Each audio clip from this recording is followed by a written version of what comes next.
Hey guys, what's up? This is your host Pansar Dragon, and today we'll be doing the top 5 best champions for every role in solo queue. Now if you guys aren't subscribed to my channel and don't know who I am already, let me introduce myself. I am a challenger player in North America who mained Wukong in Season 4. I actually peaked around rank 50 or around 570 LP, and at the end I did finish as a challenger.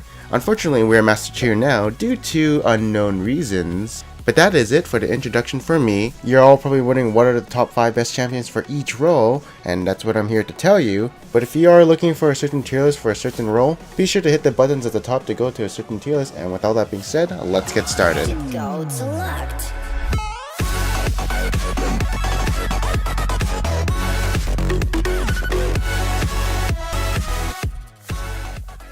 Alright, so in the first tier list we'll be doing the top lane. And in the previous tier list, we had Aurelia at number 1, Rumble at number 2, Gnar at number 3, Lissandra at number 4, and Xayah at number 5. But a month later and a new patch coming out, the tier list goes something like Akali at number 1, Lissandra at number 2, Kassadin number 3, Aurelia at number 4, and Gnar at number 5. So Gnar got a laning phase nerf by having his Q cooldown reduction on catch lowered from 60% to 45%. But as you have ultimate levels, it does go up to 60% at level 16. So in the late game, it's still good. It just makes him a little bit less annoying in the laning phase. Like in the laning phase, he still has his range form to keep harassing you from a distance. And if he does turn into Mega Gnar form and you're a melee, he probably can win most trades and come out on top. And since his base damage is pretty high, he can just build resist and build against you so that he wins the lane. In the mid game, he becomes a tank who does damage and has a lot of CC to lock down enemies. Overall, still a really good champion for solo queue. Next up we have Aurelia at number 4. And so she's pretty good because in lane, if she ever gets ahead, she's going to dumpster the other laner.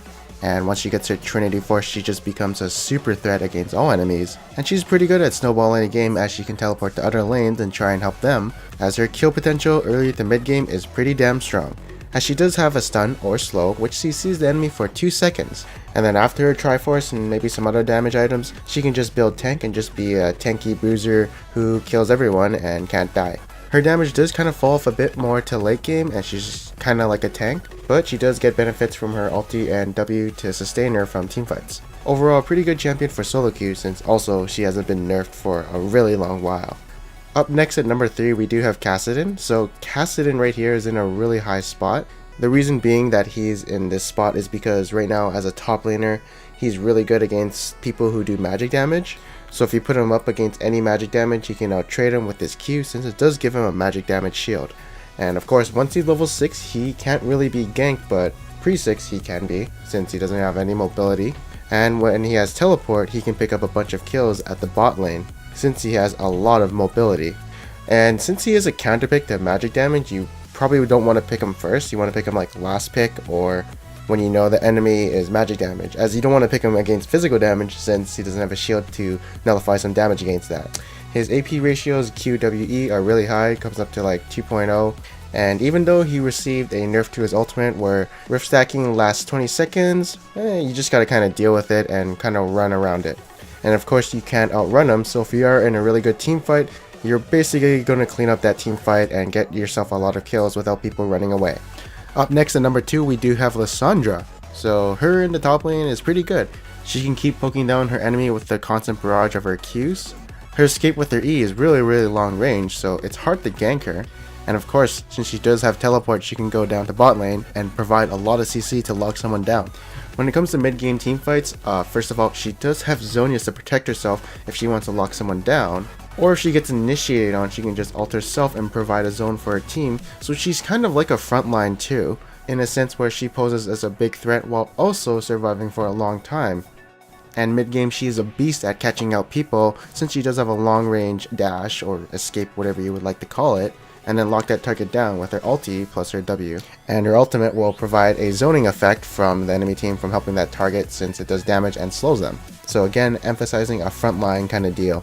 Once the team fight kind of settles down and all the ultimates are used, she's kind of because she's kind of short range with her Q, and she does have decently high cooldowns on her W and E. And so basically, if you don't win a team fight with your initiation, you're probably going to lose it, but her catch is really strong. So she deserves to be in the top 5 as number 2. And at number 1 is going to be Akali. So she has 3 dashes, a lot of sustain with her Hextech Gunblade, has her Shroud to protect herself along with Zhonya's, and is just really good at catching people off and cleaning up team fights. I can't really give a good explanation, but basically every time she gets through the drafting phase and she gets in the game, what I see is that if she survives a team fight and doesn't get bursted down, she's going to win the team fight since she has a lot of base damage, sustain damage, and burst damage. And if you don't have any damage to take her down, well, she's just going to clean up your team. And if she does teleport bot lane level 6 and clean up a few kills, well, she's just going to be super powerful and can basically clean up a lot of kills on the map. Alright, so that is it for the top lane tier list. Let's move on to the AD carry tier list. Alright, so for the AD carries, previously we did have Corki at number 1, Graves at number 2, Lucian at number 3, Ezreal at number 4, and Jinx at number 5. But with some changes and discoveries, the tier list goes something like Sivir at number 1, Graves at number 2, Kalista at number 3, Jinx at number 4, and Caitlyn at number 5. So the reason Caitlyn is here at number 5 is because her early laning phase is pretty good, so she can get through that, as her range is there to zone the enemies, so she can zone them off potential creeps. And Caitlyn is actually a champion who's pretty good at sieging since she's safe from any kind of initiations with her long range and of course her escape ability with her traps to zone the enemy from getting close to her. And she also has wave clear, so if she wants to push a wave and then rotate somewhere else, she can do so. Up next we do have Jinx at number 4, and the reason she is here is because generally she's just a strong AD carry. Her weakest point is the early game, but once she gets into the mid game and late game, she can pack a lot of utility while packing a lot of damage and of course clean up. She also does have 700 range with her maxed out Q, which also gives wave clear, and she does have a bit of poke with her W. The only thing she has to be cautious about is enemies who can initiate on her, as she doesn't have any escapes. But if she can be in the back just outputting damage, then she is hands down one of the best AD carries to deal DPS. Up next at number 3 is Kalista. So Kalista is really underwhelming when kind of built regularly as an AD carry, but once people found the interaction between Runon's, her E, and her passive, they just found that the kiting, the damage output from her E, was actually very powerful mid game, as she could kite like basically everyone and constantly doing her damage while also cleaning up team fights if needed, since she can just keep using her passive to catch up to people. The base damage of her E is really strong, so that's why you can abuse that with Runon's Hurricane for finishing off people. And it's just like, if you've ever seen a fed Kalista, how can you ever kill her without hard CC? Assassins even have trouble catching up to her without locking her down somehow, since she can just kite them. The only flaw that she really has is kind of her late game, as her range isn't the highest, and her damage kind of falls off later in the game, as she really doesn't have any attack speed or attack damage steroids, so she's a bit lackluster in damage as opposed to someone like Kog'Maw or Jinx. Other than that, she does have a decent early game and a really strong mid game. Up next we do have Graves at number 2. And why is Graves at number 2 all of a sudden, even though he has low range? The reason is because his base damage is super strong, like his ultimate is probably one of the strongest bursts that an AD carry can have. He is also one of the AD carries who haven't been nerfed like the others, but actually been buffed a long time ago in the past. And so his burst damage from like his auto attacks Q and R are really strong. And so with those champions being toned down a bit and him never been touched, he deserves to be in the top 5 as number 2. Having also wave clear with his Q and being naturally tanky with his passive makes him a pretty solid AD carry. Of course, when late game does come, range is really important, but he does make up for his range with his bulkiness and of course the escape with his E. And at number 1 we do have Sivir. So ever since season 5 started, she's actually been one of the most dominant AD carries, and I'm not actually sure why, to be honest, as there were no changes to her. Like, the only reasons I can actually think of why she's so good is that she has pretty good wave clear and the ability to initiate onto enemies with their ultimate. I really don't know why she's so dominant in season 5, but basically from my experience, every time she uses her ult, we just go Rambo, kill enemy team, and then win after that. But trust me, she's like the number 1 AD carry, so it's either you pick her, Graves, or Kalista to win the game. So that is it for the AD carry tier list. Let's move on to the jungle tier list. Now you might be wondering why Corki and Ezreal aren't in this tier list.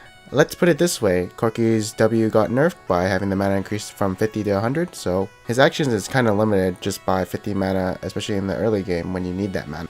As for Ezreal, not enough damage, but for sure I'd say they'd be number 6 or 7. Next up, we're going to be doing the jungle tier list, and previously it was Fiddlesticks at number 1, Pantheon number 2, Jarvan at number 3, Nunu at number 4, and Rek'Sai at number 5. But as I get smarter and think about who's good in the jungle, the tier list goes something like Rek'Sai at number 1, Jarvan at number 2, Fiddlesticks at number 3, Vi at number 4, and Lee Sin at number 5. So Lee Sin in the early game can provide a lot of pressure. He's got damage for early game ganks and clears, sustained for not recalling for a long time, and dueling power for harassing the enemy jungler. The biggest point to emphasize is that his early game is what makes him really strong, as he does fall off later as a tank and he basically becomes utility since his damage doesn't really scale that well. And he can do the whole insect thing where he catches an AD carry or AP carry and kicks him to your team and then they just burst him. And of course the biggest thing I have to emphasize is that if you aren't a good Lee Sin player, don't bother playing him, because if you don't play him at 80% or 90% potential, then you just kind of fall off as the champion itself. Otherwise, if you do know how to play him in certain situations and know all the tricks that he can do, then go for it, because again, he is basically utility mid game and late game. Next up we do have Vi. And the reason she is strong is because she doesn't really take that much damage in the jungle after a certain level. And her ganks are just super strong with her Q and R and, all the damage that she has. Also, comparing the items, the Spirit of the Elder Lizard and the Warrior enchantment, it's definitely a big improvement for junglers who scale off AD and of course armor penetration like Vi, so that they can actually use their base damages to their advantage. She also scales pretty well into the mid game as she can lock down enemies and burst them down along with someone else. And when it does come to late game, she's a pretty mediocre tank slash bruiser since she does get a shield from her passive, and of course the CC with her Q and the maximum percent health damage with her W. Although since she has been nerfed in the past, she isn't like one of the top 3, but I definitely would say that she is one of the top 5. Up next is going to be Fiddlesticks, and the thing with Fiddlesticks is he's not really that popular because there aren't that much Fiddle players in this game. But trust me, he's still pretty good since he does have a lot of sustain with his W, and his ganks are pretty good when he has his ultimate, and of course if he has mobility boots he can constantly gank people with just Drain and Fear. The thing with Fiddlesticks is that he can turn around team fights by just ulting in and countering the initiation from the enemy team, or he can initiate fights if the enemy does not know that he's ulting over and then clean up the fight just off one ultimate and fearing somebody and locking them down. And just because of those things, I do feel like he deserves the spot at number 3. Next up we do have Jarvan at number 2. So Jarvan's always been good in Season 4, and I did feel like he was like the number 1 jungler of Season 4. And so because of that, he's also a good jungler in Season 5. And what makes him strong is his utility with his EQ, along with the base damage coming from his Q, R, passive, and armor penetration coming from the Warrior enchantment, along with Brutalizer if he does get that, along with being really tanky provided with the shield from his W. He also has a really good escape, so if he ever is in a sticky situation, he can just EQ out of sticky situations. And his initiation slash catch is really strong too, as he can lock down enemies for 3 seconds if they don't have an escape. And yeah, he's just super strong. If he's behind, he still has his utility with his knock up, the shield, slow, and the lockdown with his ultimate. And if he's ahead, he'll just be dunking his enemies. Anyways, super strong jungler, anyone can use him, he's really basic to use. And next up we do have Rek'Sai at number 1. Oh god, so okay. The first thing is her base damage is pretty strong even though it got nerfed. She still has her QWE, but I think the most annoying thing that I can think about her is the regen from her passive. Like basically you think you kill her and then she goes underground and then she has resist to back that up, so she basically has a big health pool. It's just really hard to kill her once she's fed, and this regen constantly comes out through sustained fights since she's constantly auto-attacking, pressing Q and her E. She also has a constant knockup when someone is near her. If you're planning on diving the enemy carry, he's just gonna knock you up and peel you off of them. Having the ability to knock up someone whenever she wants to is a big threat in teamfights and can cause a lot of zoning. Even though she doesn't really have a real ultimate and basically it's used as a teleport, she makes up for it for her tankiness and damage that she can output in teamfights. Or basically she's just really OP right now. Tier list. And that's going to be the end of this jungle tier list, but I guess you might be wondering what happened to Pantheon and Nunu. So Pantheon is like going to be number 6. I'd probably put him at number 6, but Nunu, like he's maybe top 10, maybe top 12. I don't know. I just don't like him. He's just not my playstyle since he just throws ice balls and kind of plays more oriented to jungling into the enemy jungle and counter jungling, which is something I don't like doing that much. He also really can't build damage. You just have to build straight tank on him and you don't feel like you do any damage, so that's why I don't really like him that much. Personally, I dislike him. Some other people might favor him, but right now, I don't think he's definitely top 5. For the next tier list, we'll be doing the mid tier list, and previously we had Akali at number 1, Katarina at number 2, Syndra at number 3, Fizz at number 4, and Arya at number 5. But now in patch 5.1, we have Nidalee at number 1, LeBlanc at number 2, Ahri at number 3, Azir at number 4, and Zed at number 5. So Zed at number 5, has a decent laning phase, and then when mid game comes, he can go pick people off or go split push and 1v1 and have that split push pressure onto someone. And he just has a really good mid game to late game presence until the enemy gets Zhonya's and QSS. And other than that, once he does get his Blade of Ruin King, that's where his massive power spike comes in, as he can basically burst people out and kill them. Why I didn't include him in the last tier list is probably because I thought QSS changes would be big, since most of the AD carries would start getting it now since it's cheaper.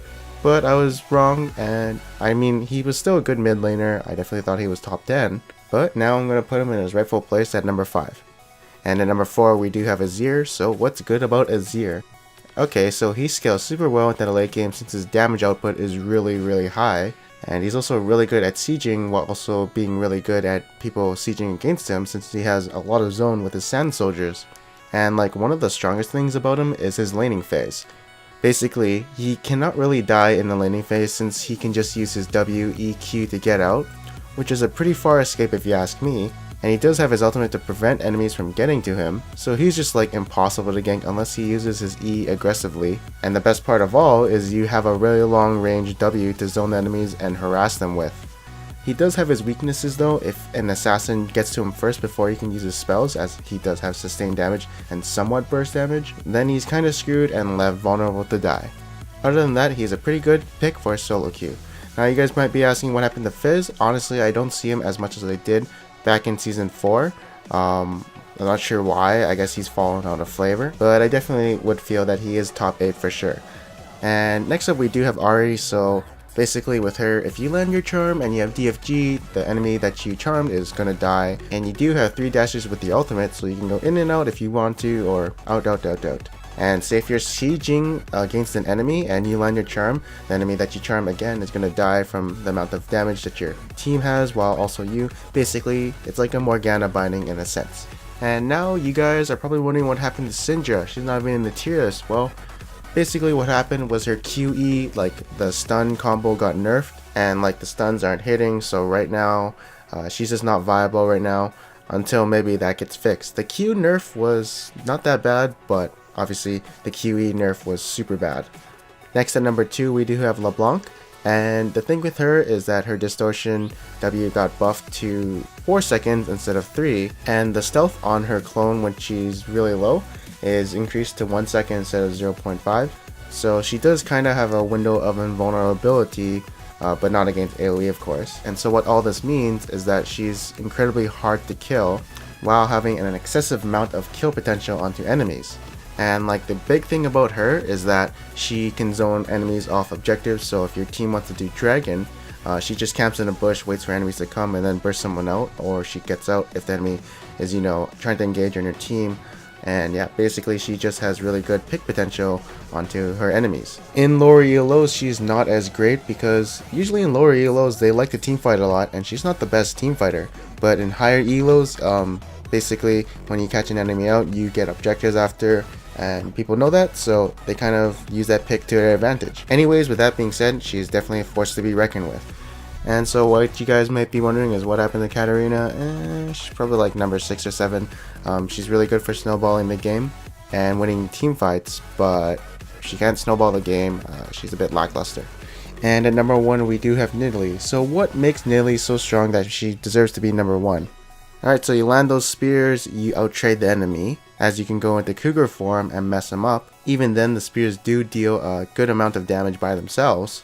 And she's also kind of hard to gank as she does have her Cougar form, but I think the reason that she's actually a good mid is because her kill potential when she lands that spear onto enemies if she roams is really high. Because basically once you land that spear, you hop to them, do your burst damage, and then do another hop and then switch to your human form, Q them again, and then hop to them again with your Cougar form since it reactivates when you get the hunted passive onto them. She's also pretty good at sieging since her spears do hurt quite a bit, not as much as old AP Nidalee, but it still hurts. And she's basically like an assassin slash mage combined into one. Like if she needs to assassinate someone, go into Cougar form.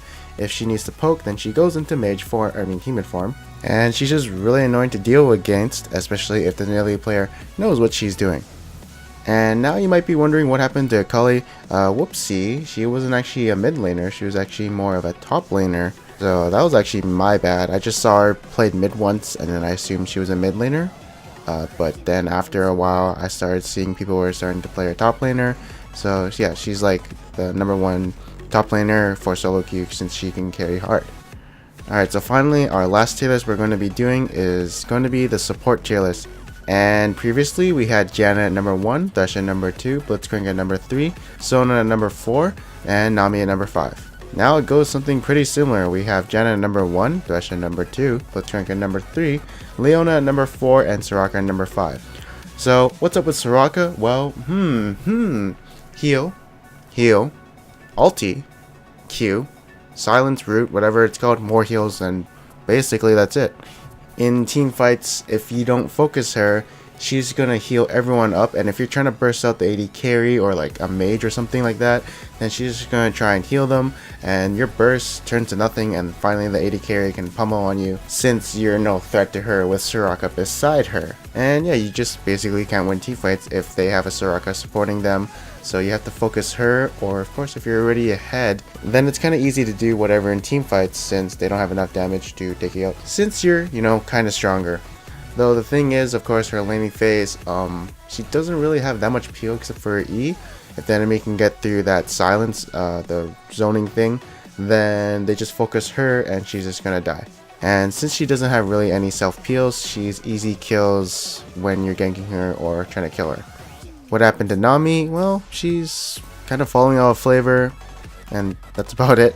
And at #4 we do have Leona.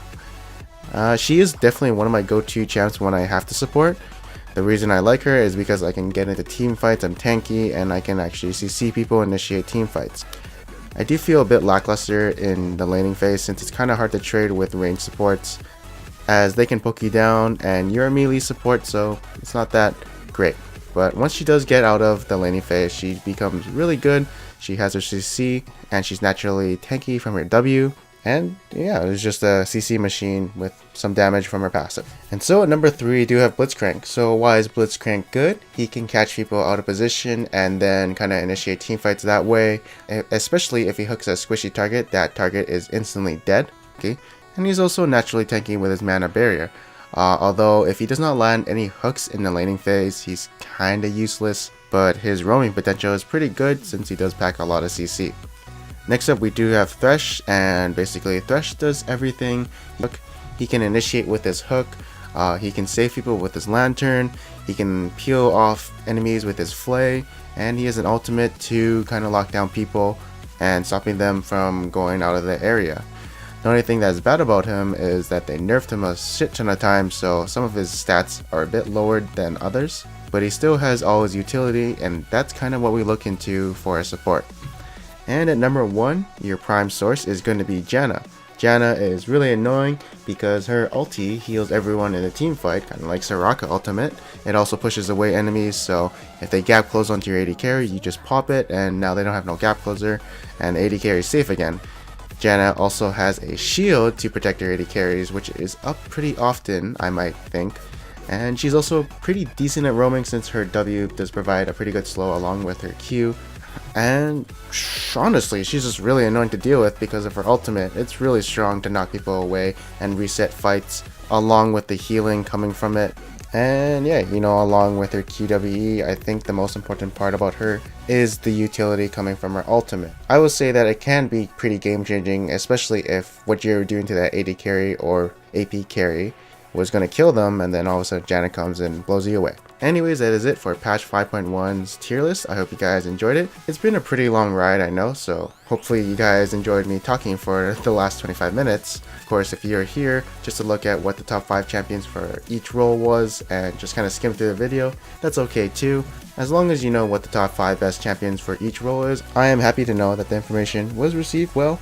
And yeah, I am Panzer Dragon. If you guys did enjoy this video, please like, favorite, comment, and subscribe.